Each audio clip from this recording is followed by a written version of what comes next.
The exhausted waitress, wiping down tables at midnight, had no idea that discovering one terrified little girl would pull her into the most dangerous love story of her life. Elena Romano thought she was just helping a scared child, but that child belonged to the city's most feared Mafia boss, a man whose enemies would kill for leverage and whose heart had been frozen solid since his wife's tragic death.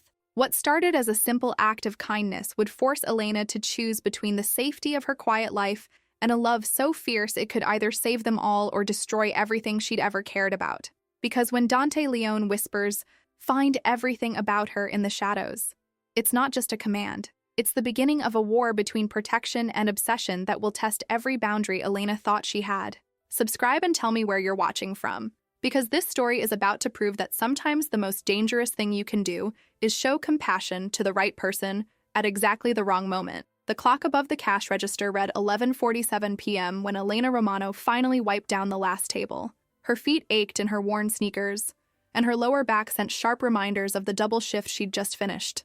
The Moonlight Cafe sat nearly empty now, just her and the soft hum of the old refrigerator keeping her company. She counted the crumpled bills and loose change from her tip jar with practiced fingers. $32.63. Not enough for her brother's seizure medication, but it would have to do until her next shift tomorrow night.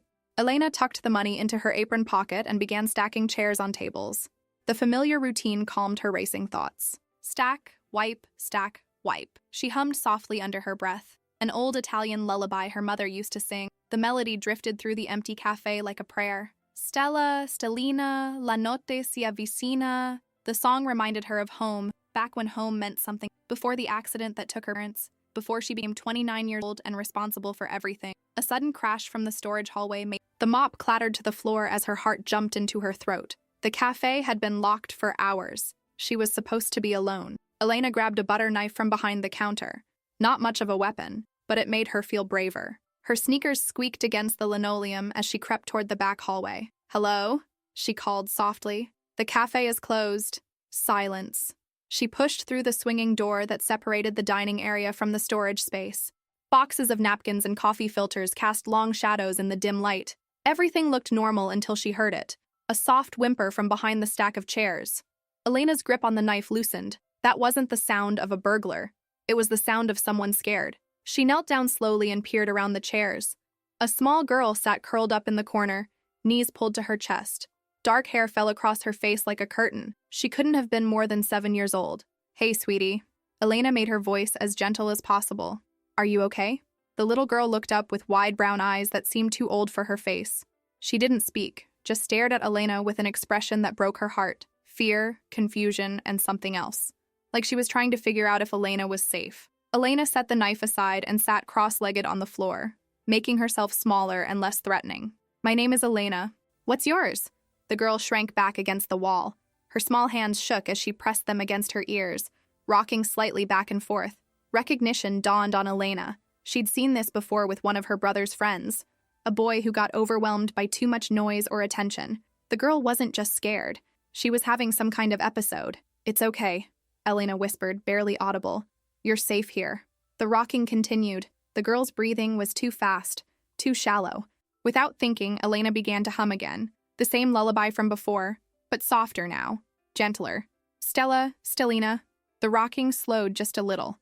Elena kept singing, letting the melody wrap around them like a blanket. She didn't move closer, didn't try to touch the girl, just sang and waited.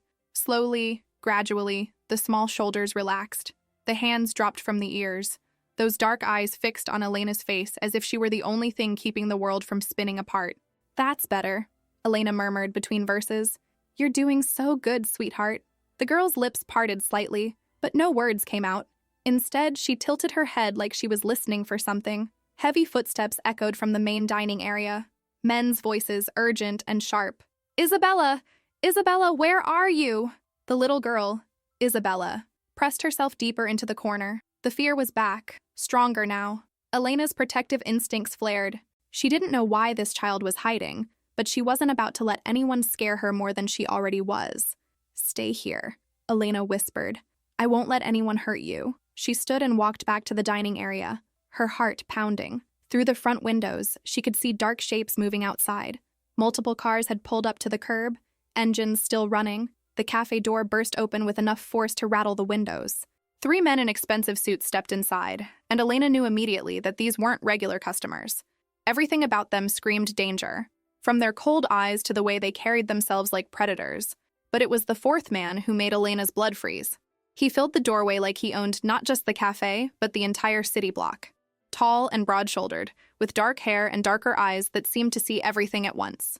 His suit probably cost more than Elena made in 6 months, but it was the stillness about him that truly terrified her, like a storm holding its breath before it destroyed everything in its path. "Where is she?" His voice was quiet, controlled. Somehow that made it worse than if he'd been shouting. Elena lifted her chin, surprised by her own courage. "The cafe is closed. You need to leave." One of the other men started forward, but the dark-haired man held up a hand. His eyes never left Elena's face. "My daughter," he said. 7 years old, dark hair. She was taken from her room tonight. Elena's mind raced. Isabella was his daughter? But why had she been hiding? Why did she seem so afraid? "I haven't seen any—" A soft sound from the back hallway cut her off, the faintest whisper of movement. The man's head snapped toward the noise, and Elena saw something flash across his features. Relief? Desperation? It happened so fast she couldn't be sure. He moved past her without another word, his men following close behind. Elena hurried after them, her protective instincts stronger than her fear. In the storage area, they found Isabella exactly where Elena had left her, curled up behind the chairs, trembling. "Isabella!" The man's voice completely changed. All the ice melted away, replaced by something raw and gentle. "Come to Papa!" But Isabella didn't move. She looked at the man, her father, like he was a stranger. Then her eyes found Elena's face and stayed there. "She's scared," Elena said quietly. "I think she's been overwhelmed." The man's jaw tightened. "She has special needs. Sometimes crowds or loud noises." He trailed off, like admitting this weakness cost him something. Elena knelt down again, ignoring the dangerous men surrounding them. "Hey, Isabella. Do you remember me? I was singing to you." A tiny nod. "Your papa is here to take you home. But you're not ready yet, are you?" Another nod, smaller this time. Elena began to hum again, the same lullaby. Isabella's breathing evened out almost immediately. After a few moments, Elena extended her hand, palm up. "It's okay. You can take your time." Isabella stared at Elena's hand for what felt like forever.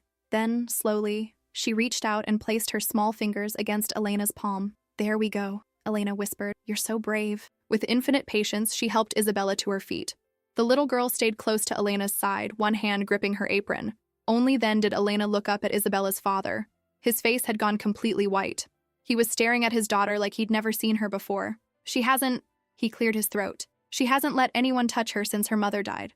Not even me." Elena's heart ached for all of them. For the little girl who'd lost her mother, for the father who couldn't comfort his own child, for the pain that filled the space between them. "Sometimes healing takes time," she said softly. Isabella tugged on Elena's apron and looked up at her with those 2 serious eyes. "You want me to sing while your papa takes you home?" A nod. Elena began the lullaby again, her voice barely above a whisper. Gradually, Isabella let go of the apron and took a small step toward her father. Then another. When she was close enough, the man knelt down to Isabella's level. His hands shook as he reached for her, stopping just short of touching. "It's okay, Papa," Elena said gently. "She knows you love her." Isabella looked from Elena to her father and back again. Then she leaned forward and rested her head against his chest. The sound that came from the man's throat was barely human. His arms closed around his daughter like she might disappear if he didn't hold on tight enough. "Thank you," he whispered over Isabella's head. His eyes met Elena's, and she saw raw gratitude there. "I don't know how to thank you." Elena stood up slowly. "You don't need to. I'm just glad she's safe. What's your name?" "Elena Romano." He studied her face like he was memorizing it. "I'm Dante Leone." The name meant nothing to Elena, but the way his men straightened when he said it told her it should. She got the feeling she was talking to someone very important, very powerful, very dangerous. "I should go," she said. "My brother will be worried." Dante stood as well, Isabella still clinging to his chest. "Of course." But first, he reached into his jacket. Elena tensed, but he only pulled out a thick envelope. "For your kindness tonight, and for any trouble this might have caused you." "I don't want your money." The words came out sharper than she intended. "I helped because it was the right thing to do." Dante's eyebrows rose slightly, like he wasn't used to people refusing his gifts. He studied her for another long moment, then nodded slowly. "As you wish." He turned to leave, then paused. "Elena Romano." "Yes? Thank you. For giving me back my daughter." After they left, Elena stood alone in the empty cafe for a long time. Her hands shook as she finished closing up, but not from fear. Something had shifted tonight, though she couldn't put her finger on what. Outside, she pulled her thin jacket tighter against the autumn chill and started the 6-block walk home. The streets were mostly empty, just a few late-night stragglers and the occasional car passing by. She was halfway home when the feeling hit her, like eyes watching from the shadows. Elena quickened her pace, but the sensation followed her all the way to her apartment building. At the entrance, she fumbled with her keys and glanced back over her shoulder. A black car idled across the street, its windows too dark to see inside. Elena hurried upstairs to the cramped 2-bedroom apartment she shared with her brother. Tony was asleep on the couch, his medication bottles lined up on the coffee table like tiny soldiers. At 25, he looked younger when he slept, more like the little brother she remembered from before the epilepsy took away so much of his independence. She pulled a blanket over him and whispered, "Sweet dreams, Tony." In her own room, Elena changed into an oversized t-shirt and crawled under her thin covers. But sleep wouldn't come. Every time she closed her eyes, she saw Isabella's frightened face. Heard Dante Leone's broken voice when he said his daughter hadn't let anyone touch her since her mother died. What kind of life did that little girl live? What kind of man was her father really? And why couldn't Elena stop thinking about the way he'd looked at her, like she'd performed some kind of miracle? Outside her window, the black car remained parked across the street. Elena finally drifted off just before dawn, the Italian lullaby still humming softly in her dreams. She had no idea that her life had just changed forever, that in trying to save one scared little girl, she'd caught the attention of the most dangerous man in the city, and that he had no intention of letting her go. The next morning brought rain and the shrill sound of Elena's alarm clock. She groaned and rolled over, every muscle in her body protesting yesterday's double shift. Through her bedroom window, gray clouds hung low over the city like a damp blanket. The black car was gone. Elena tried to convince herself she'd imagined it as she shuffled to the kitchen to make coffee. Tony was already awake, sitting at their tiny table with a cup of juice and his morning pills. "You look tired," he said, studying her face with the keen attention he'd developed since his diagnosis. The epilepsy had taken some things from him, but it had sharpened others. He noticed everything now, changes in her mood, stress in her voice, the way she held her shoulders when she was worried. "Long night at work." Elena kissed the top of his head as she passed. "How are you feeling today?" "Good. No weird feelings." That was Tony's way of describing the aura that sometimes came before his seizures. A strange sensation he couldn't quite explain, like the world was tilting sideways. Elena poured coffee into a chipped mug and joined him at the table. "That's good, baby." They sat in comfortable silence, listening to the rain against the windows. This was Elena's favorite time of day, when it was just the two of them, safe in their small apartment. The outside world held at bay for a few precious moments. Her phone buzzed with a text message. Elena expected it to be her manager at the cafe, maybe asking her to cover someone's shift. Instead, it was an unknown number. "Your rent payment has been postponed at your request. New due date, 30 days from now.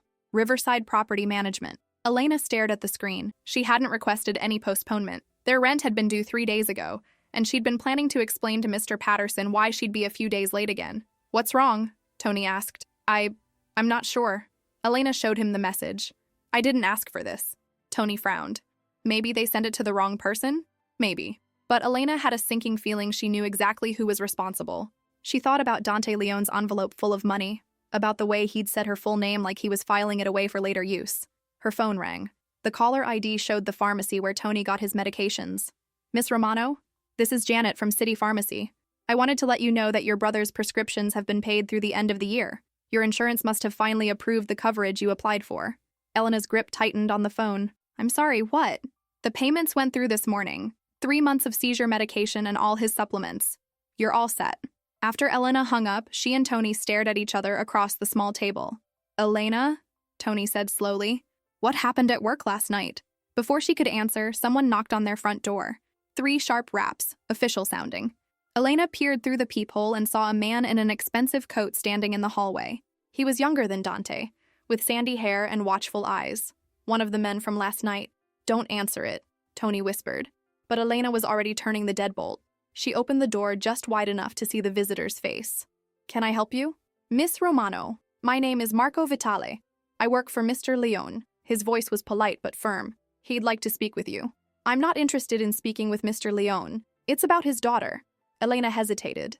Isabella's frightened face flashed through her mind. "Is she okay?" "She's asking for you." The words hit Elena like a physical blow.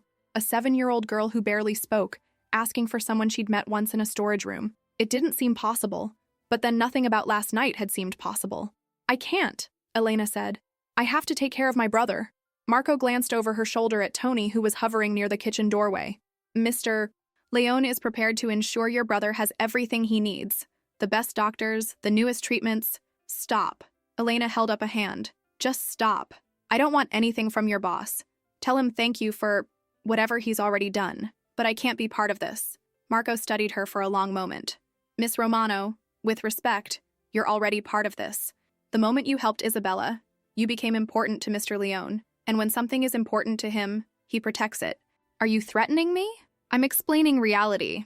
Marco's voice remained calm, but Elena caught the warning underneath. Mr. Leone has enemies. They notice what he notices. They target what he protects. Whether you want his protection or not, you may need it. Elena felt cold all over. Because I helped a scared little girl? Because you're the only person who's been able to calm his daughter in 2 years. That makes you valuable. And valuable things get used as weapons. The implication hung between them like a blade. Elena thought about the black car from last night, about how exposed she and Tony were in this apartment, with its thin walls and broken locks. What does he want from me? A conversation, that's all. Elena looked back at Tony, who was trying to pretend he couldn't hear every word. His medication bottles sat on the kitchen counter. Medication they could now afford because of Dante Leone's interference. I need to think about it. Marco nodded and handed her a business card. His number is on the back, but, Miss Romano? He paused until she met his eyes. Don't think too long. After he left, Elena sank onto the couch next to Tony. He took her hand in both of his. Elena, what kind of trouble are you in? I don't know, she admitted. I really don't know. That evening, Elena walked to work with Marco's words echoing in her head. You're already part of this. Every shadow seemed to hide a threat. Every car that slowed down made her heart race. The Moonlight Cafe felt different when she arrived. Her manager, Mrs. Chen, greeted her with unusual warmth. Elena, so good to see you. I hope you don't mind, but I've arranged for you to have some help tonight. Business has been so good lately. Elena frowned. The cafe was never busy enough to require extra staff. Help? Yes. The new security company sent someone over. Very professional. He'll be keeping an eye on things from outside. Through the front window, Elena spotted a man in a dark suit standing near a lamppost. He wasn't trying to hide. This was protection, not surveillance. Elena tied her apron with shaking hands. Dante Leone was keeping his word about protecting her, whether she'd asked for it or not. The evening crawled by with agonizing slowness. Elena kept watching the door, expecting, what? Dante to appear again? Isabella to come looking for her? More men in expensive suits? At 10:30, just as Elena was starting to think the night might pass quietly, a familiar black car pulled up outside. The back door opened, and Isabella climbed out, followed by an older woman with kind eyes and graying hair. The little girl pressed her face against the cafe window, searching. Elena's heart clenched. She hurried to unlock the door. Isabella, sweetie? What are you doing here? The older woman stepped forward. I'm Nonna Julia. Isabella's... Well, I help take care of her. She hasn't eaten dinner. Won't touch a bite. She just keeps saying Elena sing, over and over. Elena knelt down to Isabella's level. The little girl looked tired and pale, like she'd been crying. You want me to sing to you? A tiny nod. Elena looked up at Nonna Julia. Where's her father? Working. He doesn't know we're here. The older woman's voice carried a note of gentle defiance. But I've seen enough children to know when one is hurting. She needs you. Elena glanced around the cafe, then back at Isabella's upturned face. How could she say no to those pleading eyes? Okay, sweetheart. Just for a little while. Elena led them to a booth in the back corner and slid in across from Isabella. The little girl immediately reached for Elena's hands, gripping them like lifelines. What song would you like to hear? Isabella whispered something so quietly, Elena had to lean forward to catch it. Stella Stellina, she repeated, and Elena's breath caught. Isabella had remembered the lullaby. More than that, she'd spoken. Of course, baby. Elena began to sing, and Isabella's whole body relaxed. Color returned to her pale cheeks. When the song ended, Isabella whispered, again, so Elena sang again, and again. Nonna Julia ordered coffee and watched with tears in her eyes. I raised Mr. Leone from when he was just a little older than Isabella, she said quietly during one of the breaks between songs. Never seen him so lost as he's been since his wife died. And Isabella, she shook her head. That child has been carrying too much grief for someone so small. What happened to her mother? Car accident, 2 years ago. Isabella was in the car, but... Nonna Julia's voice broke slightly. She hasn't been the same since. barely speaks, doesn't sleep well, has these episodes where she gets so scared and overwhelmed that nothing we do helps. Until last night. Elena looked down at Isabella, who had fallen asleep with her head pillowed on Elena's arms. She's been through so much. Yes. And so has her father, though he'd never admit it. That man loves his daughter more than his own life, but he doesn't know how to reach her anymore. You gave him hope for the first time in 2 years. A chill ran down Elena's spine. She was beginning to understand the weight of what had happened in that storage room. She hadn't just comforted a scared child. She'd become a lifeline for a grieving family. The cafe door chimed, and Elena looked up to see Dante striding through the entrance. His face was a mask of controlled fury until his eyes found Isabella sleeping peacefully against Elena's shoulder. The transformation was instant. All the hardness melted away, replaced by something raw and vulnerable. "Nonna," he said quietly, "you were supposed to call me." "The child needed to eat," Julia replied without apology. She wouldn't take a single bite until she heard Elena sing. Dante's gaze moved to Elena. "I apologize. You shouldn't have been bothered." "It's okay," Elena said quickly. "I wanted to help." He studied her face like he was trying to solve a puzzle. Why? The simple question caught Elena off guard. Because she's just a little girl. She lost her mother. She's scared and hurting. And if I can make that better for even a few minutes... Elena trailed off, suddenly self-conscious under his intense stare. Something shifted in Dante's expression. "You don't know who I am, do you? What I do. I know you're someone important, someone dangerous." Elena's voice was steady despite her racing heart. But that little girl doesn't care about any of that. She just needs someone to sing to her. Dante was quiet for a long moment. Then he moved around to Elena's side of the booth and gently lifted Isabella into his arms. The little girl stirred but didn't wake, just pressed her face against his neck with a contented sigh. "She trusts you," he said softly. "She hasn't trusted anyone in 2 years. Children know when someone cares about them. And you care about her? After knowing her for all of 2 hours?" Elena met his eyes without flinching. "Yes." Another long silence. Then Dante reached into his jacket with his free hand and pulled out a phone. "Marco? Bring the car around. We're heading home." He looked back at Elena. "Walk with me." Outside, the rain had stopped, leaving the streets shiny and clean. Dante's security detail formed a loose circle around them as they headed toward the waiting car. "I want to offer you a job," Dante said. Elena nearly stumbled. "What?" "Taking care of Isabella. She responds to you in ways she doesn't respond to anyone else. I can pay you more than you make here, provide benefits for your brother's medical care." "No." Dante stopped walking. "No? I'm not for sale, Mr. Leone. My kindness isn't something you can buy." His jaw tightened. "I'm not trying to buy anything. I'm trying to help my daughter. By paying someone to care about her. By making sure the one person who can help her has a reason to stay." Elena felt a pang of sympathy for him. He was clearly desperate, willing to throw money at a problem he couldn't fix with power or influence. But she also sensed something else. A test, maybe. To see if she was like everyone else in his world, motivated by what he could give her. "I'll come see Isabella again," she said softly. "Not because you're paying me, but because she needs a friend. But I won't be owned by anyone." Dante studied her for what felt like forever. Then, to her surprise, his mouth curved in the ghost of a smile. "You're not what I expected, Elena Romano." "What did you expect?" "Someone easier to control." He helped settle Isabella into the back seat of the car, then turned back to Elena one more time. "My offer stands. If you change your mind, I won't. We'll see." As the car pulled away, Elena caught a glimpse of Isabella's face through the window. The little girl was awake now, watching Elena with those 2 serious eyes. Elena waved, and for just a moment, Isabella's solemn expression cracked.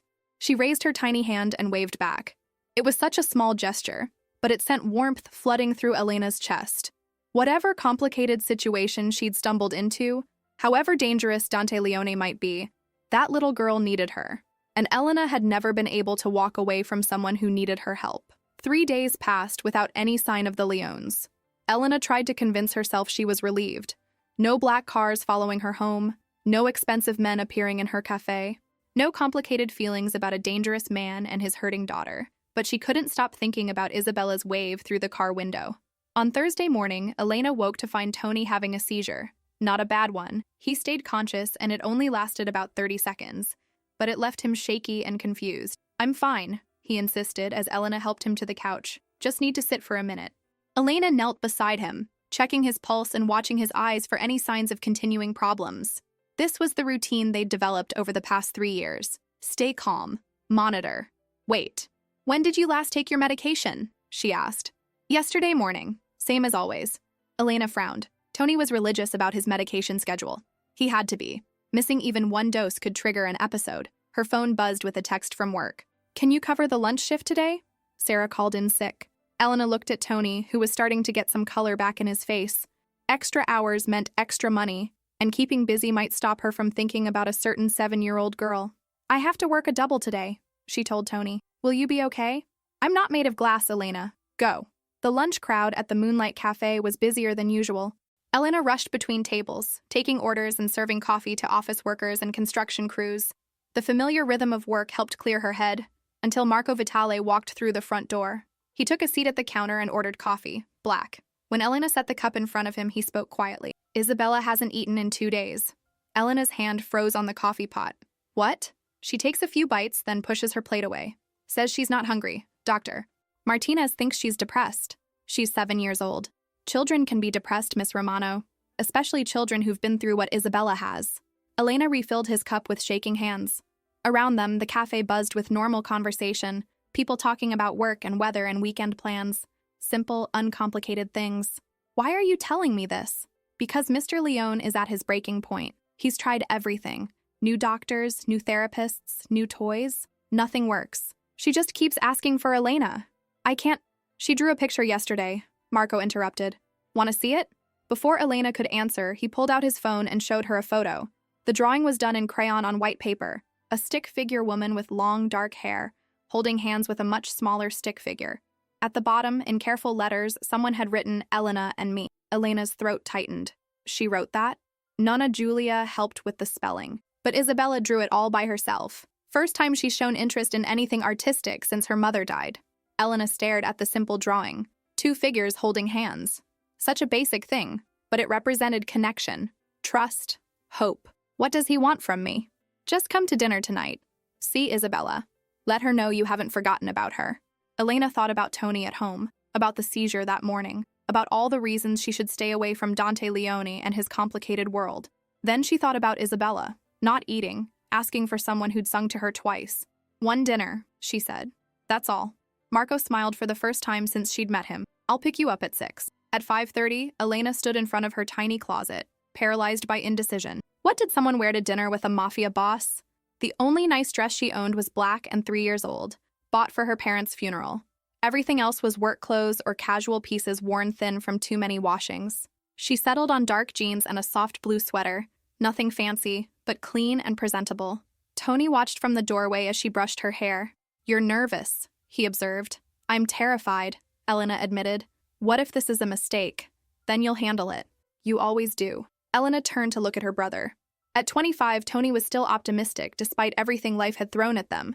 The epilepsy, their parents' deaths, their constant financial struggles. None of it had broken his gentle spirit. "What if something happens to me?" she asked quietly. "What if I get in too deep and can't get out?" Tony crossed the room and hugged her tight. "Then I'll come find you. We're family, Elena. We stick together no matter what." At exactly 6 o'clock, a black sedan pulled up outside their building. Marco got out and opened the back door for Elena. She kissed Tony goodbye and tried not to think about how this felt like stepping off a cliff. The drive took 20 minutes, winding through increasingly upscale neighborhoods until they reached a gated estate on the outskirts of the city. Elena pressed her face to the window as they passed through massive iron gates. The house was beautiful. Old stone and tall windows, surrounded by perfectly manicured gardens. It looked like something from a movie, not like a place where real people lived. "Don't let the fancy stuff intimidate you," Marco said, noticing her expression. "It's still just a house, and Isabella is still just a little girl who misses her friend." The front door opened before they reached it. Nonna Julia stood waiting, her face creased with worry. "Thank God you came," she said, taking Elena's hands. "Isabella has been sitting by the window all afternoon watching for cars." Elena followed her through rooms that belonged in a museum, marble floors, crystal chandeliers, oil paintings in heavy gold frames.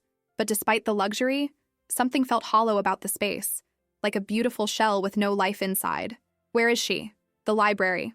She won't come out for dinner." They walked down a long hallway lined with family photographs. Elena caught glimpses of a younger Dante with a beautiful woman, his wife, Isabella's mother. In every picture, they looked happy, complete. The library was a warm, book-lined room with comfortable chairs and soft lighting. Isabella sat curled up in a window seat, still wearing her school clothes. She looked tiny against the large windows. "Isabella," Nonna Julia called gently, "look who came to see you." The little girl turned, and her face lit up like sunshine breaking through clouds. She scrambled down from the window seat and ran straight to Elena, wrapping her small arms around Elena's waist. "You came," she whispered against Elena's sweater. "Of course I came." Elena knelt down to Isabella's level. "I heard you haven't been eating very well." Isabella's face fell. "Not hungry. Can you tell me why? Food tastes funny, like sad." Elena's heart broke for her. "Oh, sweetheart, I think maybe you're the one who's sad, not the food." Isabella nodded solemnly. "Miss Elena. Miss Mama. Miss when things were nice." "I know, baby. Missing people hurts a lot. Do you miss people too?" Elena thought of her parents, gone 3 years now, but still achingly absent from her daily life. "Yes, I miss my mama and papa very much." "Are they dead too?" "Yes." Isabella considered this. "Do you still eat food even when you're sad?" "Sometimes it's hard. But you know what? When I eat something yummy, it reminds me of good times with the people I love. Like my mama's spaghetti sauce, or the cookies my papa used to buy from the bakery on Sundays." "Mama made pancakes on Saturday mornings," Isabella said quietly.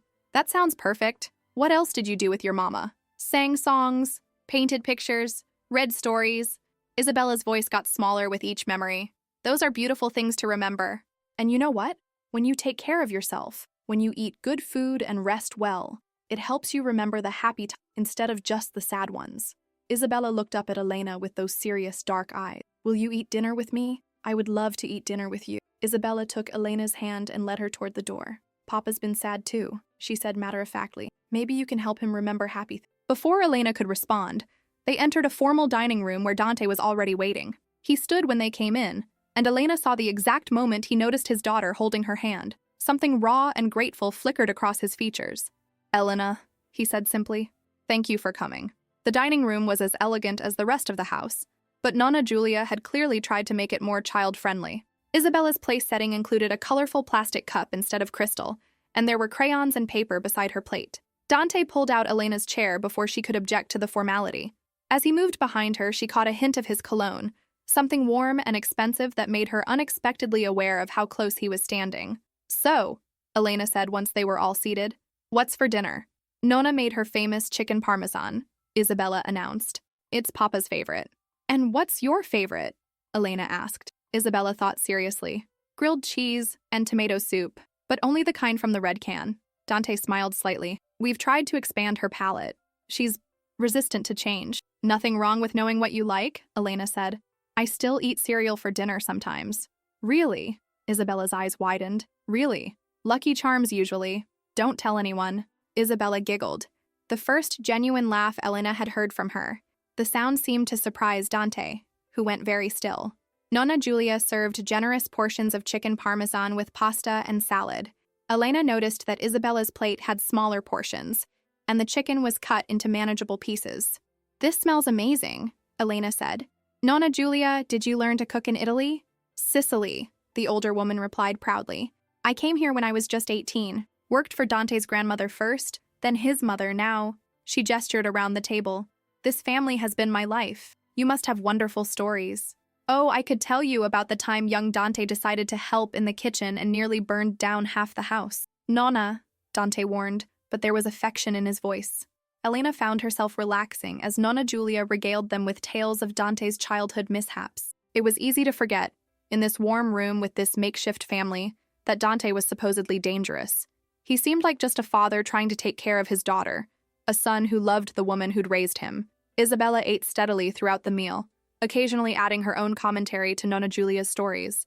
Elena noticed that she finished almost everything on her plate. "Isabella," Elena said as Nonna Julia brought out dessert, "what do you like to do for fun, besides drawing beautiful pictures?" "I like books and music. Mama used to play piano."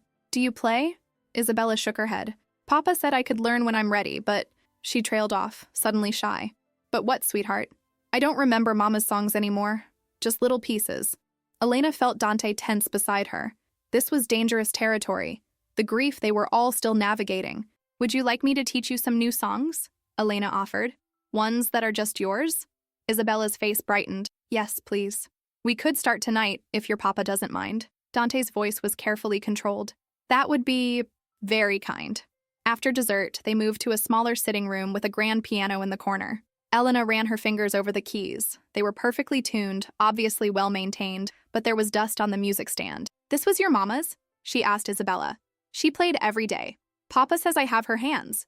Elena looked at Isabella's small fingers. "I bet you do. Want to try something simple?" She showed Isabella how to find middle C, then taught her a basic scale. Isabella was a quick learner, her small hands surprisingly nimble on the keys. "Now," Elena said, "let's try a song, something just for you." She began playing a simple melody, not the Italian lullaby from the café, but something new. Something that belonged just to this moment, this piano, this little girl. "What words should we put with it?" Elena asked. Isabella thought carefully. "Something about being brave, even when you're scared." Elena's throat tightened. "That's perfect." Together they created a song about being small but strong, about missing people but still finding joy, about the way music could wrap around you like a hug. Isabella's voice was sweet and clear when she sang along. From the doorway, Elena heard a quiet sound. She looked over to see Dante standing there, one hand pressed against the doorframe like he needed the support.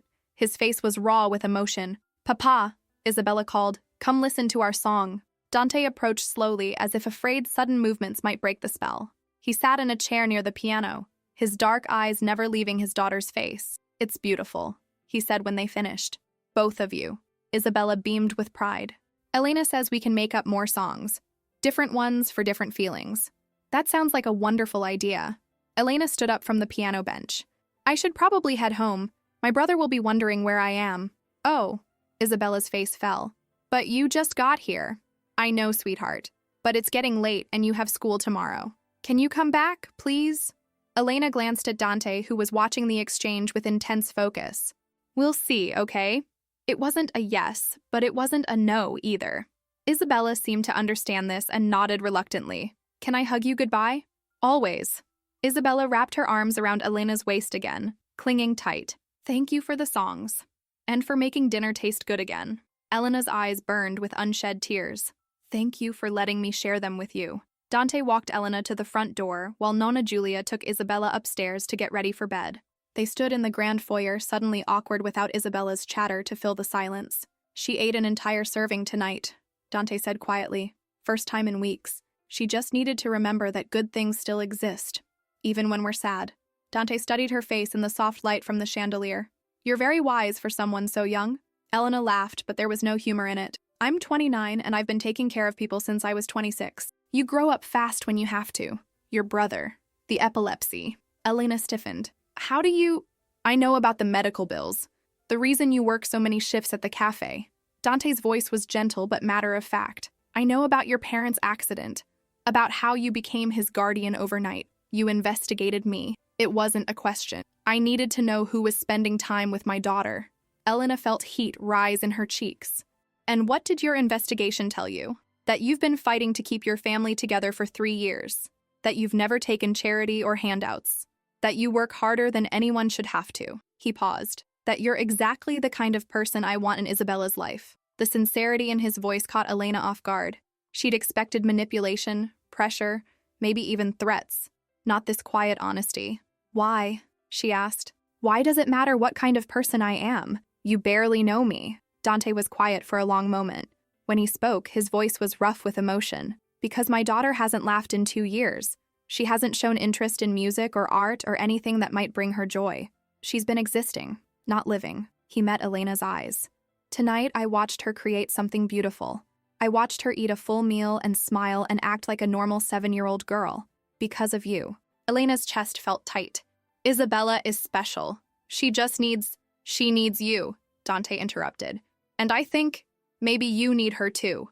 The words hit Elena like a physical blow because they were true. In the space of a few hours, Isabella had become precious to her. The thought of not seeing her again made Elena's heart ache. "This is complicated," Elena said weakly. "Yes, it is. You're not exactly a safe person to be around." "No, I'm not. And I don't know anything about your world." "That might be for the best." They stared at each other in the quiet foyer.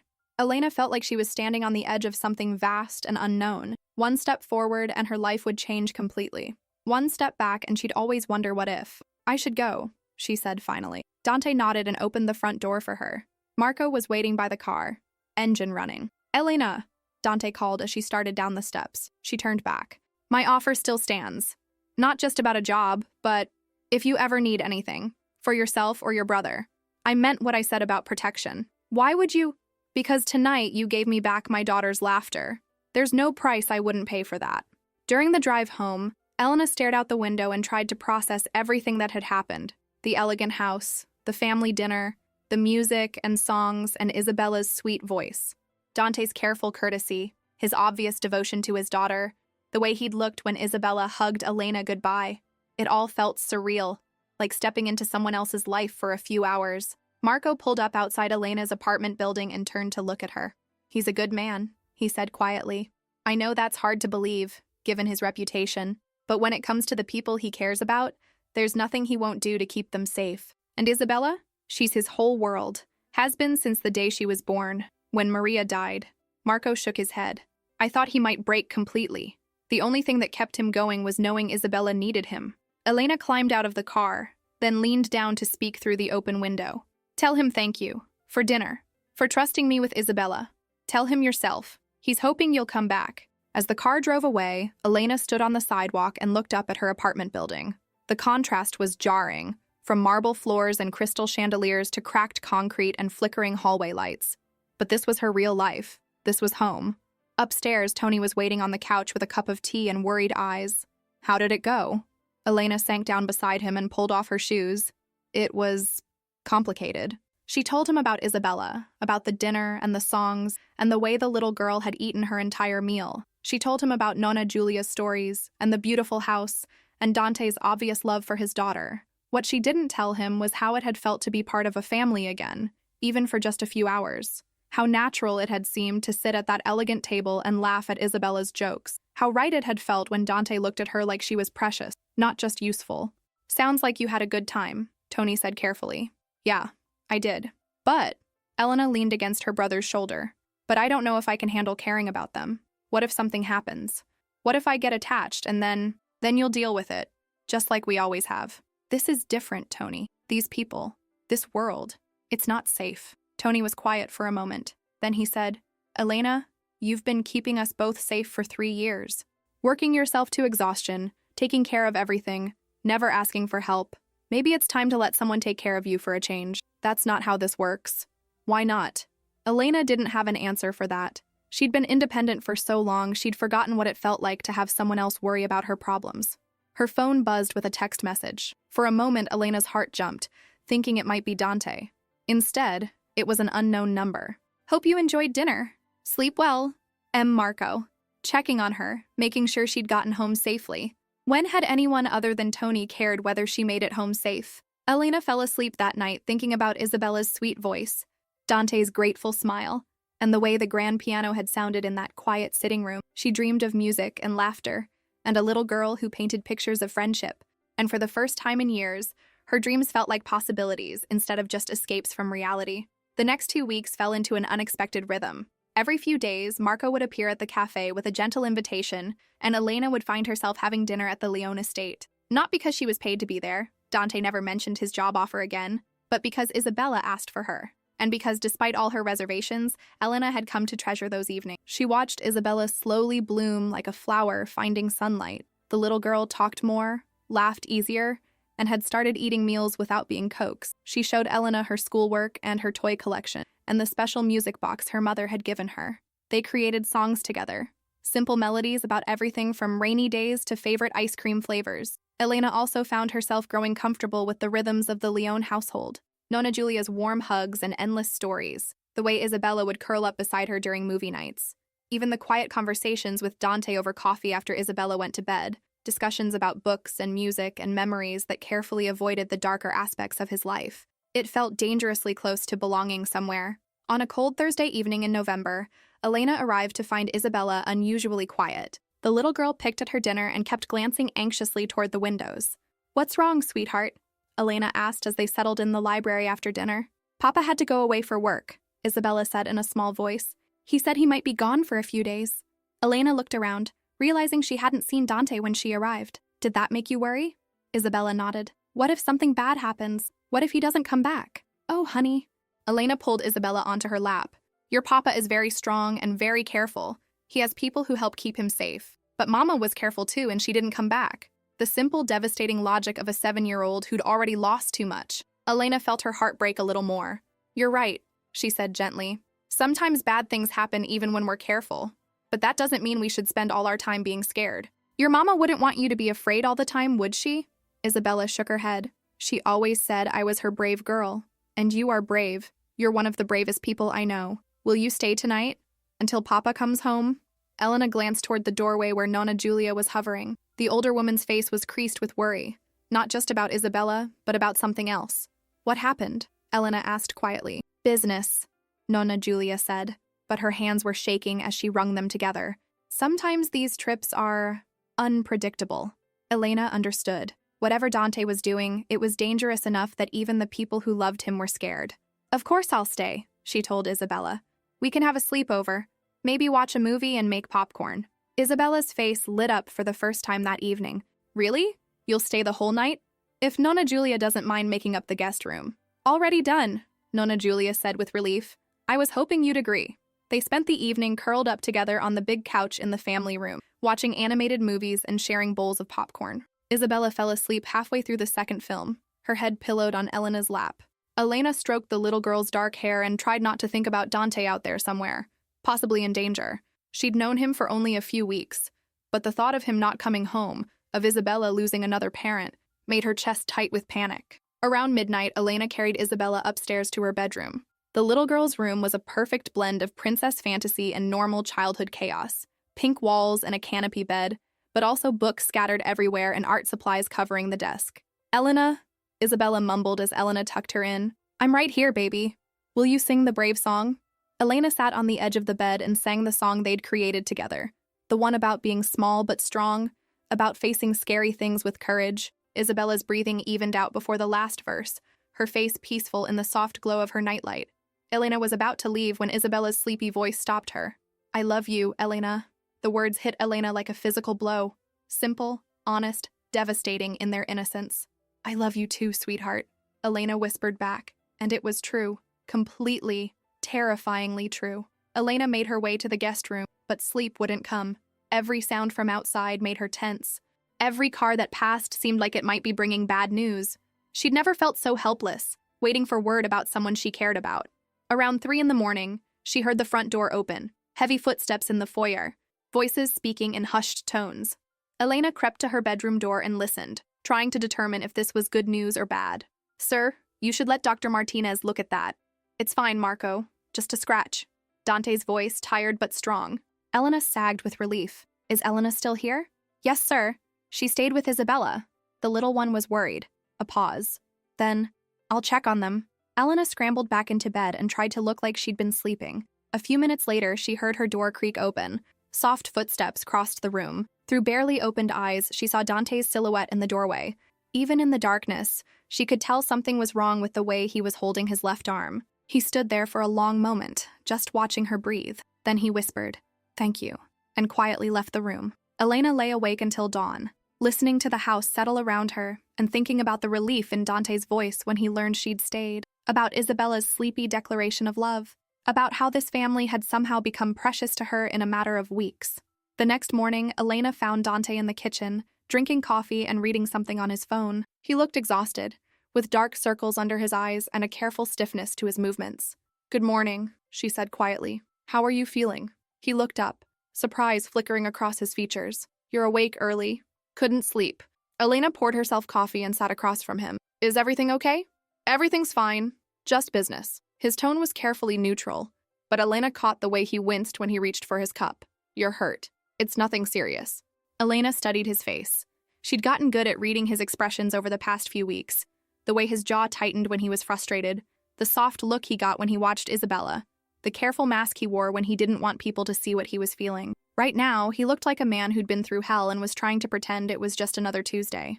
"Isabella was scared," Elena said gently. "She asked me to stay until you came home." Dante's face softened immediately. "How was she?" "Worried about you. She's lost one parent already. The thought of losing another terrifies her." "I know. I try to be careful, but..." He trailed off, staring into his coffee. "But your work is dangerous." Dante met her eyes. "Yes." They sat in silence for a moment. Elena could hear Nonna Julia moving around upstairs, probably helping Isabella get ready for school.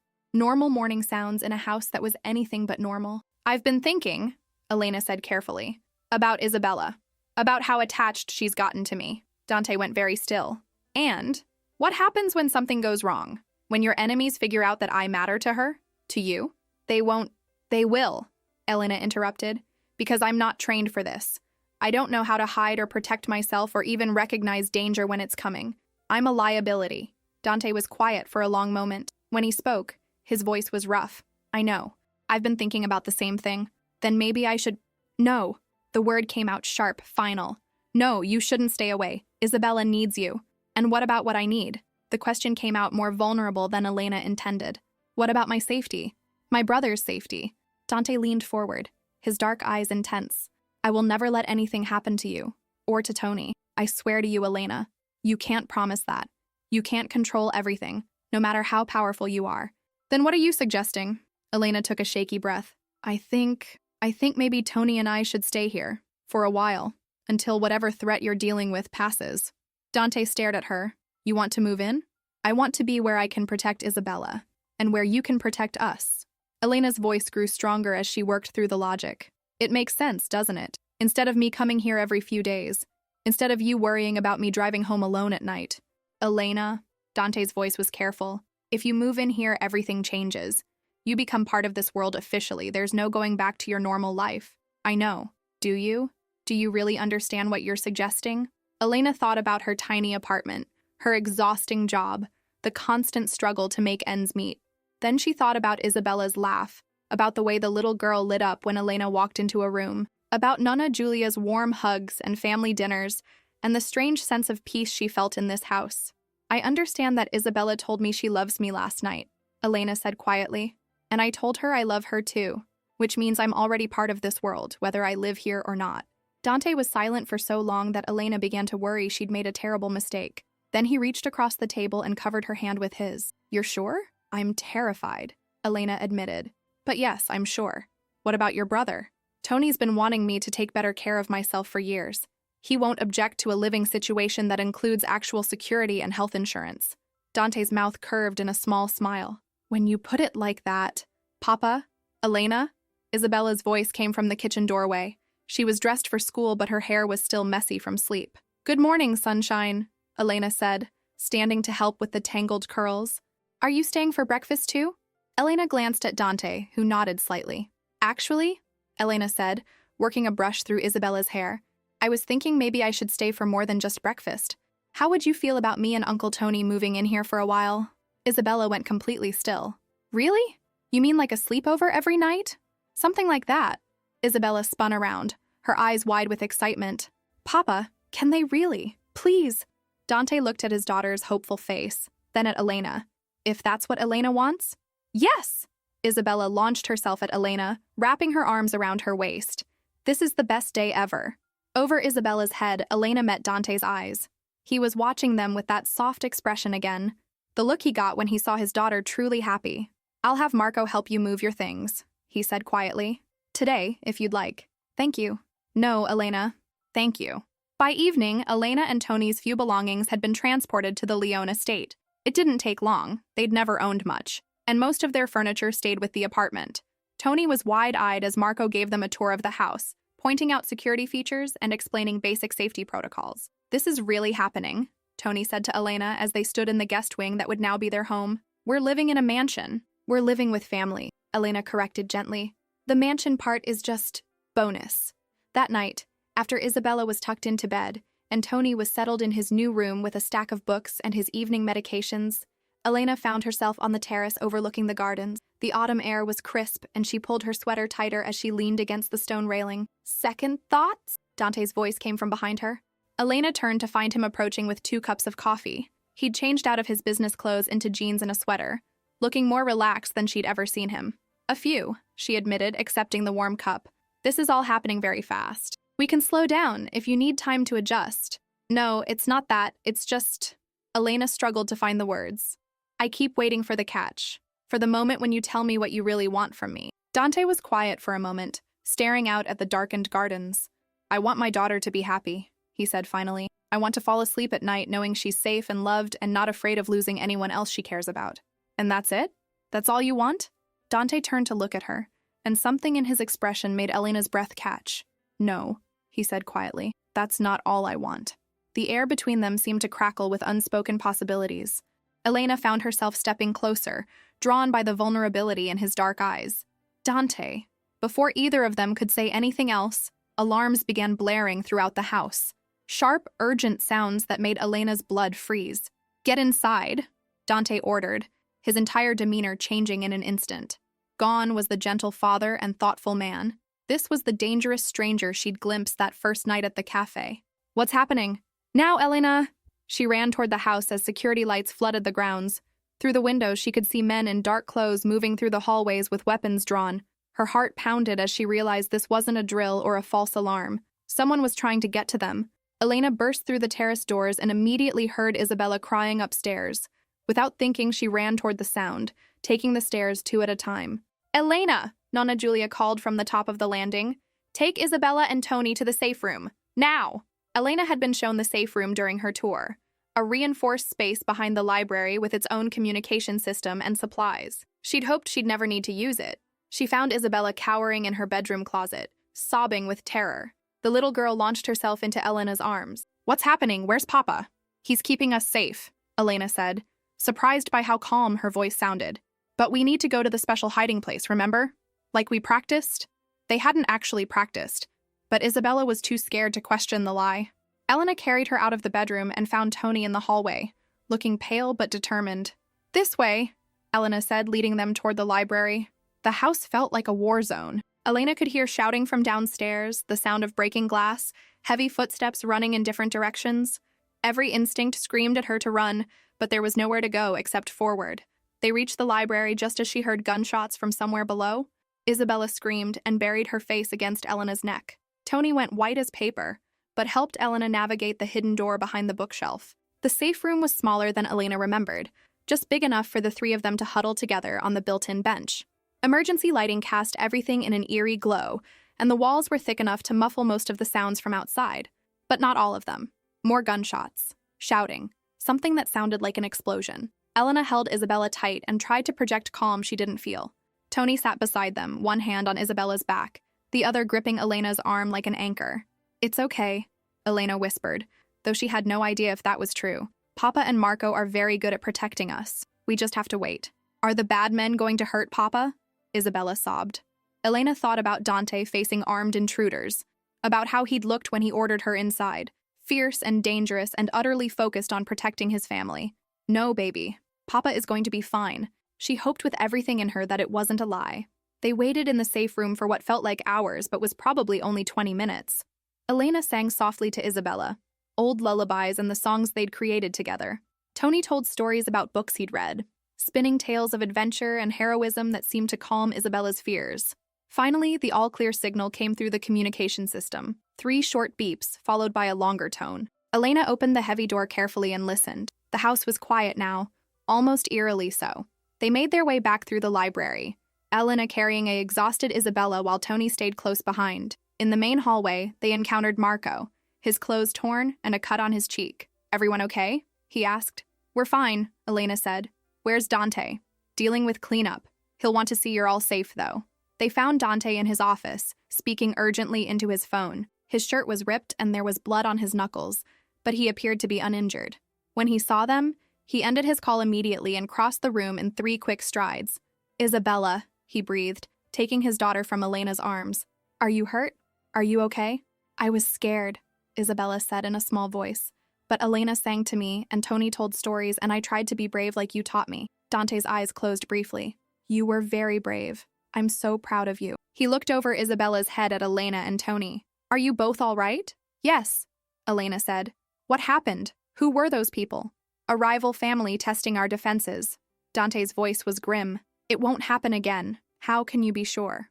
Because now they know exactly what happens to people who threaten my family. Something in his tone made Elena shiver. She was getting a glimpse of the man who'd built his reputation on fear and violence. The man who would do anything to protect the people he loved. Was anyone hurt? She asked. No one who matters, Dante said simply.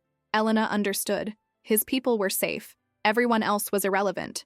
It should have terrified her, this casual dismissal of human life. Instead, all she could think about was how fiercely he'd fought to keep them safe. "I want to go home," Isabella whispered against her father's neck. "You are home, sweetheart," Dante said gently. "This is your home, and Elena's home, and Tony's home, and no one is ever going to hurt you here." Later that night, after Isabella had finally fallen asleep in her own bed and Tony had been given a mild sedative to help with the shock, Elena found herself back in the library. She was too wired to sleep, too shaken by how quickly violence had invaded their peaceful evening. Dante appeared in the doorway, looking as restless as she felt. He'd showered and changed clothes, but she could still see the tension in his shoulders. "How are you holding up?" he asked. "I keep thinking about what could have happened," Elena admitted. "If they'd gotten inside? If Isabella had been hurt?" "They didn't. She wasn't. But they could have been. This could happen again." Dante moved closer, his dark eyes serious. "Elena, I need you to understand something. What happened tonight, it's the exception, not the rule. My enemies know better than to come after my family directly." "Then why did they?" "Because they're desperate, and desperate people make stupid choices." Elena wrapped her arms around herself. "I've never been in a situation like that before. I've never had to hide in a safe room or listen to gunshots or worry about people I love being killed. And I'm sorry you had to experience it tonight, but Elena," Dante reached out and gently touched her face. "You were incredible. The way you kept Isabella calm, the way you protected her and Tony, you were everything I hoped you'd be. I was terrified. So was I. Terror doesn't make you weak. It makes you human."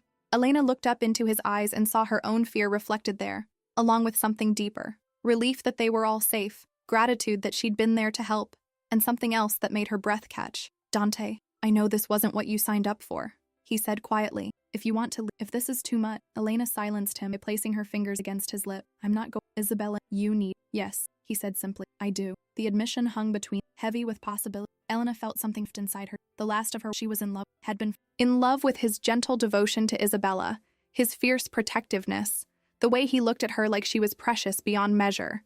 "Dante," she whispered. He stepped closer, his hand sliding into her hair. "Elena."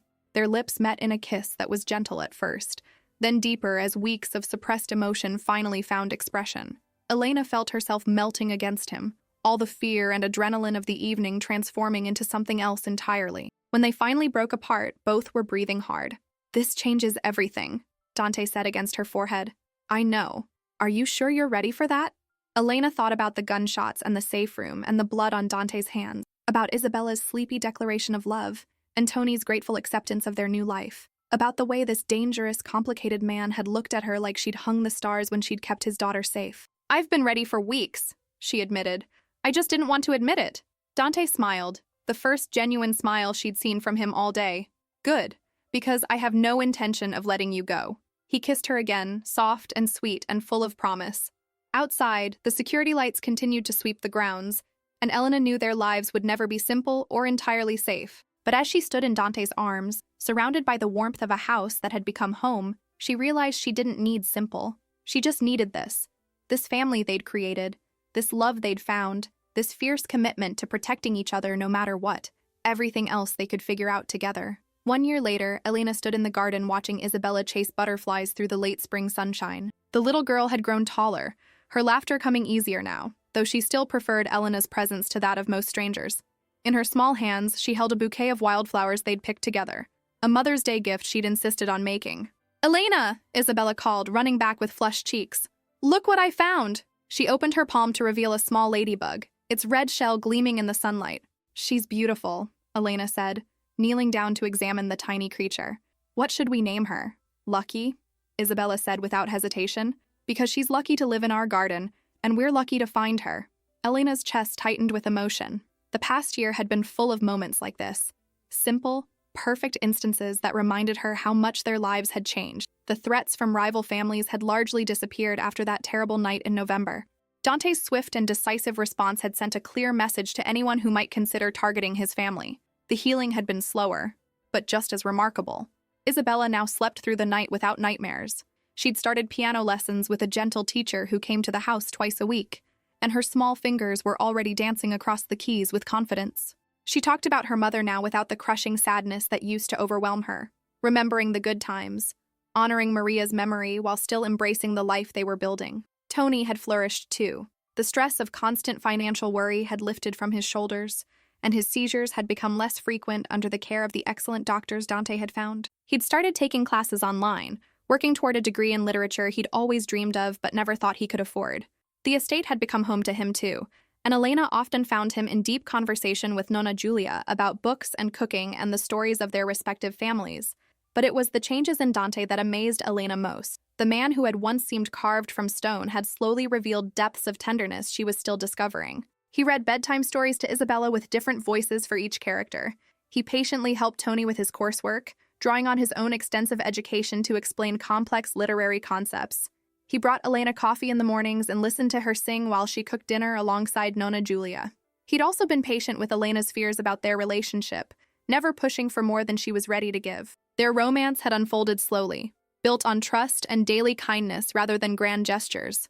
Stolen kisses in quiet hallways, hands held during movie nights, conversations that lasted until dawn, sharing pieces of their past and dreams for their future. Elena? Isabella's voice brought her back to the present. The ladybug flew away. Did you make a wish first? Isabella nodded solemnly. I wished for us to be a real family forever. Elena felt tears prick her eyes. Oh, sweetheart, we already are a real family. I know, but I want it to be official, like on the papers. Before Elena could ask what she meant, Dante's voice came from behind them. There are my two favorite girls. Isabella squealed and ran to her father, launching herself into his arms. He caught her easily, spinning her around until she giggled with delight. Papa, Elena and I picked flowers for Mama and for you and for Nonna and for Uncle Tony. They're beautiful, Dante said, accepting his small bouquet with the seriousness Isabella's gift deserved. Just like the ladies who picked them, Elena felt the familiar flutter in her chest that came whenever Dante looked at her like that, like she was something precious and wonderful that he couldn't quite believe was real. Over the past year, their physical relationship had deepened naturally. Elena had moved from the guest wing to Dante's suite of rooms, where she woke up each morning in his arms and fell asleep each night to the sound of his heartbeat. They'd been careful about timing, making sure Isabella was comfortable with the changes, ensuring Tony felt secure in his place within their growing family. Now it felt natural, this life they'd built together. Elena couldn't imagine waking up anywhere else. Couldn't picture a future that didn't include Dante's quiet strength and Isabella's bright laughter. I have something for you both, Dante said, setting Isabella down but keeping one arm around Elena's waist. A surprise. What kind of surprise? Isabella asked, bouncing on her toes. The kind that requires a drive into the city, if you're interested. An hour later, they were seated in the back of Dante's car, Isabella chattering excitedly about what the surprise might be.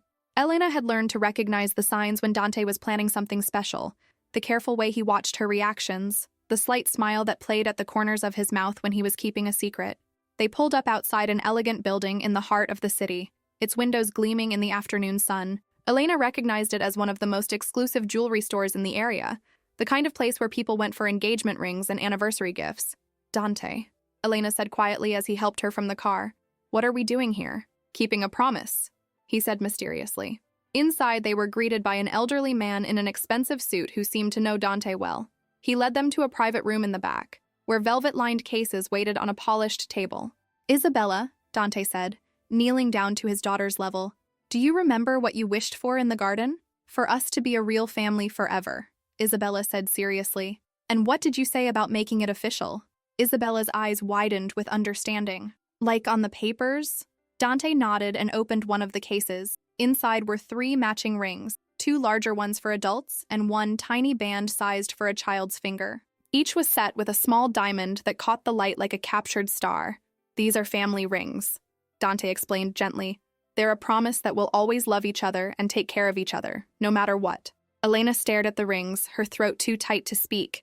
It wasn't a traditional proposal. There was no grand romantic gesture or speeches about forever. Instead, it was something infinitely more precious.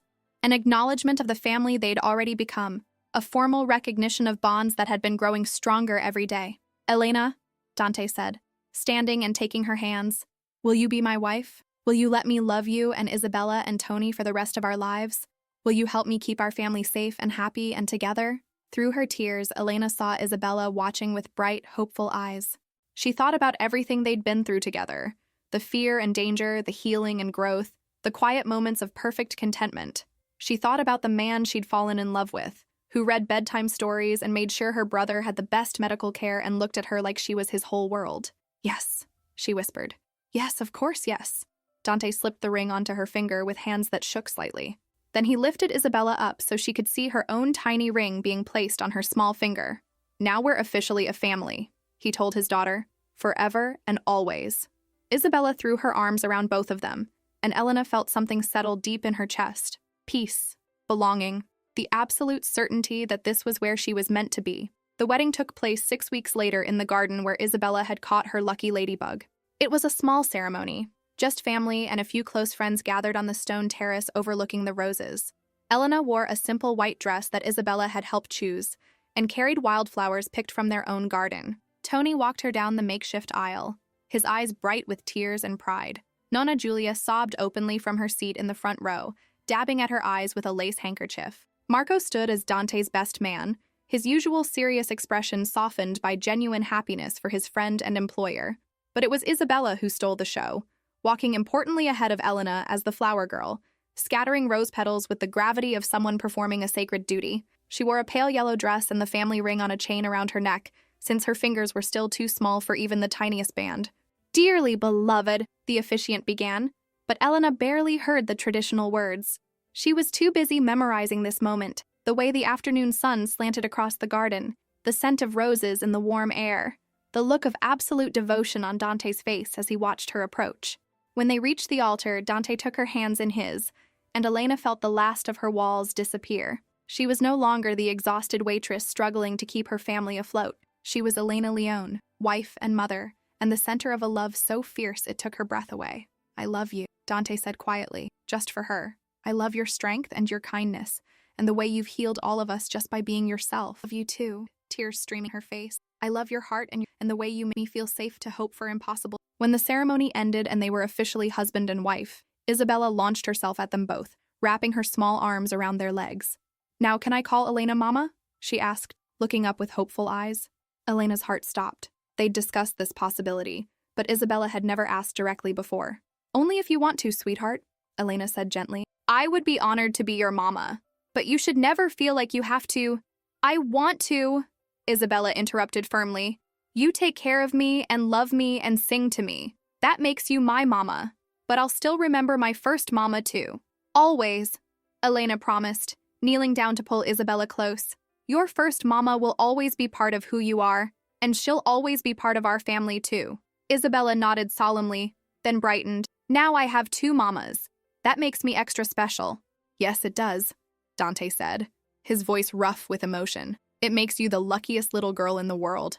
The reception was held on the same terrace, with twinkling lights strung between the trees and tables laden with Nonna Julia's finest cooking. Elena danced with her new husband while Isabella spun in circles nearby, her yellow dress flaring out like flower petals. Later, as the evening wound down and their few guests began to leave, Elena found herself standing at the garden's edge with Dante's arms wrapped around her from behind. Tony and Isabella were inside with Nonna Julia, probably getting ready for bed and one more story. "No regrets?" Dante asked quietly against her ear. Elena leaned back against his chest, feeling his steady heartbeat against her spine. "About marrying a dangerous man and moving into his world of secrets and security details and rival families who might try to hurt us?" "Yes." Elena turned in his arms to face him. "Not a single one. This is the life I choose, Dante. You are the life I choose. This family, this love, this beautiful, complicated mess. All of it." He kissed her then, soft and sweet and full of promise. "I still can't believe you're real sometimes. That you stayed, that you chose us." "I chose love," Elena corrected. "I chose family. Everything else is just details." As they stood together in the garden where they'd found their happiness, Elena thought about the scared waitress who'd discovered a frightened little girl hiding in a storage room just over a year ago. That woman could never have imagined this life, this love, this security, this profound sense of belonging. But then again, the most beautiful things in life were often the ones you never saw coming. "Come on," Dante said, taking her hand. "Let's go home." And they did, walking together toward the warm lights of the house where their family waited. Isabella would want to hear about the wedding reception, and Tony would probably have questions about the legal paperwork involved in Elena's name change, and Nonna Julia would insist on serving them one more piece of cake. It was perfectly ordinary and absolutely magical, this life they'd built together. Elena squeezed Dante's hand and smiled, knowing that tomorrow would bring new challenges and new joys, but they'd face them all the way they'd learned to face everything else, together. 6 months later, Elena stood in the nursery they'd converted from one of the guest rooms, painting soft yellow walls while Isabella sat on the floor organizing tiny baby clothes by color. "Do you think the baby will like music?" Isabella asked, holding up a onesie decorated with musical notes. "I think the baby will love music," Elena said, pausing to rest her hand on her gently rounded belly, especially when it's sung by his or her big sister.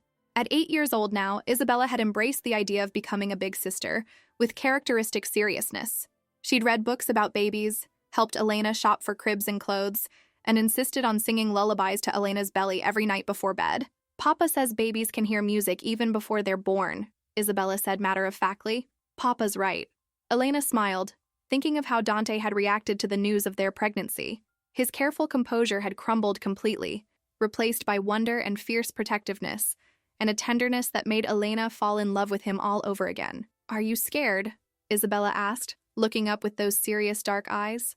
Elena considered the question. Was she scared? Yes, in some ways. Scared of childbirth, scared of the responsibility of raising Dante's child in his complicated world, scared of loving someone new so completely. But mostly, she felt ready. Ready to expand their family, ready to watch Dante become a father again, ready to see Isabella bloom in her role as big sister. "A little scared," Elena admitted, "but mostly excited. And I know that whatever happens, we'll handle it together. That's what families do." Isabella nodded approvingly and went back to organizing baby clothes. Through the nursery window, Elena could see Dante and Tony working in the garden, planting vegetables for the summer harvest. Tony was gesturing animatedly about something, probably explaining the plot of whatever book he was reading for his literature classes, while Dante listened with the patient attention he gave to all members of their family. It had been 18 months since that first night in the café, and Elena sometimes marveled at how completely her life had transformed. She was Elena Leone now, wife and mother, and part of a family that was unconventional but unbreakably strong. The threats that had once seemed so overwhelming had largely faded. Dante's business dealings remained complicated and occasionally dangerous, but he'd made it clear to everyone in his world that his family was absolutely off limits. The few who'd tested that boundary had quickly learned their mistake. Elena had learned to live with the security details and the careful protocols, but more importantly, she'd learned that love could flourish even in difficult circumstances. Maybe especially in difficult circumstances, when people had to fight to protect what mattered most to them. "Mama?" Isabella's voice was thoughtful. "Yes, sweetheart? I'm glad you found me that night in the cafe." Elena set down her paintbrush and pulled Isabella onto her lap, careful of her growing belly. "I'm glad too, baby. So very glad. Do you think Mama, my first Mama, would be happy about our family?" Elena thought of the woman in the photographs, beautiful and laughing, holding a baby Isabella with infinite tenderness. "I think she would be incredibly happy," Elena said honestly. "I think she would love seeing how brave and kind and smart you've become. And I think she would be grateful that you have so many people who love you now." Isabella nodded and leaned against Elena's chest. "I love our family. I love our family too." As the afternoon sun slanted through the nursery windows, Elena held her stepdaughter close and felt the baby move gently in her womb. Downstairs, she could hear Nonna Julia preparing dinner, probably something wonderful that would fill the house with delicious smells. Soon, Dante and Tony would come inside, and they'd all gather around the table for another family meal filled with conversation and laughter. It was an ordinary evening in an extraordinary life, and Elena wouldn't trade it for anything in the world.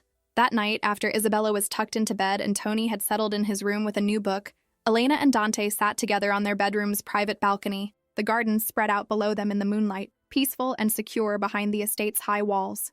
"How are you feeling?" Dante asked, one hand resting gently on Elena's belly. "Good. Tired, but good." Elena leaned against his shoulder. "The baby's been active today.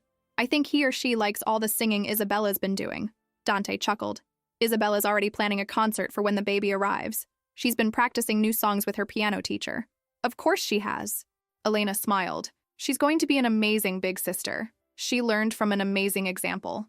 They sat in comfortable silence for a while, watching the stars appear one by one in the darkening sky. Elena thought about all the evenings like this they'd shared, all the quiet moments of contentment that had woven together to create their life. "Dante, do you ever miss it? Your old life, before Isabella and I changed everything?" Dante was quiet for a long moment. "You want the honest answer?" "Always. Sometimes I miss the simplicity of it. When my world was smaller, when I only had to worry about business and keeping Isabella safe. He paused. But then I remember what it felt like before you came into our lives. How empty this house was. How lost Isabella seemed. How I was just existing rather than living. He turned to look at her, his dark eyes serious in the moon. You didn't change my life, Elena. You gave me a life worth living. You gave Isabella a mother and Tony a home, and all of us a family. I wouldn't trade a single moment of this complicated, chaotic, beautiful life we've built together. Elena felt tears prick her eyes. I love you so much it sometimes scares me. Good, Dante said, pulling her closer. Love should be a little scary. It means you're brave enough to risk everything for something that matters. He kissed the top of her head, and Elena closed her eyes, breathing in the scent of his cologne and the night-blooming jasmine from the gardens below. What are you thinking about? Dante asked softly. The future, Elena admitted. This baby watching Isabella grow up, growing old with you in this house. She trailed off, overwhelmed by the possibilities. And does that future look good to you? Elena thought about everything they'd overcome together, all the ways they'd learned to love and protect and support each other. She thought about the family they'd created from broken pieces, the home they'd built from hope and determination. It looks perfect, she said simply, and it did. Not because their life would be easy. Elena had learned enough about Dante's world to know there would always be challenges and complications, but because they would face whatever came together, the way they always had. That night, Elena fell asleep in her husband's arms, listening to the quiet sounds of their family settling in for the night. Isabella talking softly to her stuffed animals in the next room, Tony turning pages in his book down the hall, Nonna Julia humming old songs in her kitchen as she finished cleaning up after dinner. The sounds of home, the sounds of love, the sounds of a family that had found its way to each other against all odds and refused to let go. Elena's last thought before sleep took her was a simple one. She was exactly where she belonged, with exactly the people she was meant to love, and tomorrow would bring new opportunities to prove it, one ordinary miracle at a time. In the morning, there would be breakfast and laughter and plans for the baby's room. There would be Isabella's piano practice and Tony's excited discussion of his latest assignment. There would be Dante's gentle kisses and careful attention to Elena's every need. There would be life in all its messy and beautiful complexity, and Elena wouldn't have it any other way.